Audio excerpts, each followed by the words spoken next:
Bonjour famille, toujours Dr Fodio à la charge. Je vous reviens ce matin pour partager une petite réflexion avec vous. Et cette réflexion prend sa source de la pensée de Karl Marx. Karl Marx nous apprend que les philosophes ne sortent pas de terre comme des champignons. Ils sont les fruits de leur époque, de leur peuple, dont les énergies les plus subtiles, les plus précieuses, les moins visibles sont dans les idées philosophiques. Qu'est-ce que ça dit? Cela revient à dire que le philosophe doit se départir de tout ce qui ne relève pas vraiment des réalités vécues par sa population, par son peuple, par ses contemporains. Et mon constat aujourd'hui est que l'Africain, l'homme de science africain, est plus tourné vers les réalités occidentales. Qu'est-ce que j'appelle réalité occidentale? Nous voyons aujourd'hui, moi je dirais avec regret parce que c'est ce que je constate et c'est ce qui cadre mieux avec ma pensée. Nous voyons aujourd'hui nos hommes de science développer des thématiques versées dans des savoirs qui ne cadrent pas, entre griffes, avec nos réalités, nos valeurs africaines.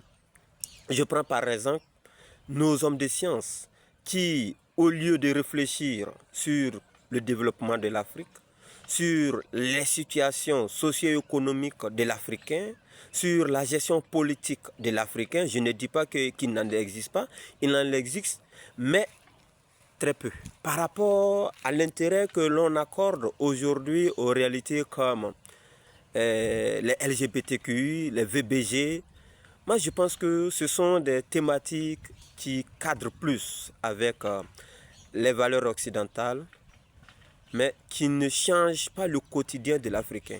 Et on donne de l'argent, on investit des fonds venant de l'Occident pour développer ces savoirs. Je ne fais pas cette capsule de vidéo pour condamner, mais je fais cette capsule pour juste attirer l'attention de nos décideurs politiques. Tant que nos politiques africaines ne s'approprient pas la science, tant que nos politiques africaines ne reconnaissent pas la valeur du chercheur africain, la capacité du chercheur ou de la science à créer de nouvelles possibilités de recherche, de transformation des conditions de vie de l'Africain et à mettre la recherche scientifique au centre du développement africain, il va sans dire que nos hommes de science vont toujours tourner le regard vers les bailleurs des fonds qui peuvent les aider à atteindre leurs objectifs.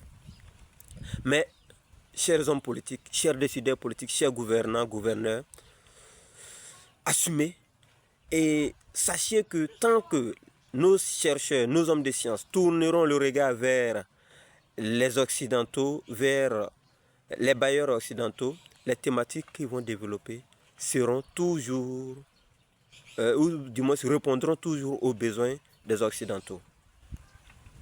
En Afrique, en Côte d'Ivoire particulièrement, nous avons besoin de recherche qui cadre avec la cherté de la vie, qui cadre avec l'emploi des jeunes, qui cadre avec les politiques de développement socio-économique, les politiques d'éducation. Mais quel est le constat? Il se trouve que c'est l'UNESCO, c'est l'OMS, c'est l'UNICEF, qui nous dicte, nous en tant qu'Africains, quelle politique on doit mettre en place. Et moi, personnellement, ça me désole. Et quand je commence par la pensée de Karl Marx, j'interpelle nos chercheurs africains, nos chercheurs ivoiriens. Il faut territorialiser le savoir, il faut territorialiser, comme le dit le philosophe Samba Diakité, nos besoins. Et nos besoins, ce sont les questions de handicap. Ce sont les questions d'éducation. Ce sont les questions de lutte contre la corruption. Mais ne nous étonnons pas si l'Afrique est en retard, c'est parce que les chercheurs ne sont pas appuyés sur des questions qui sont en rapport avec les besoins de notre population. Ils nous détournent de l'essentiel.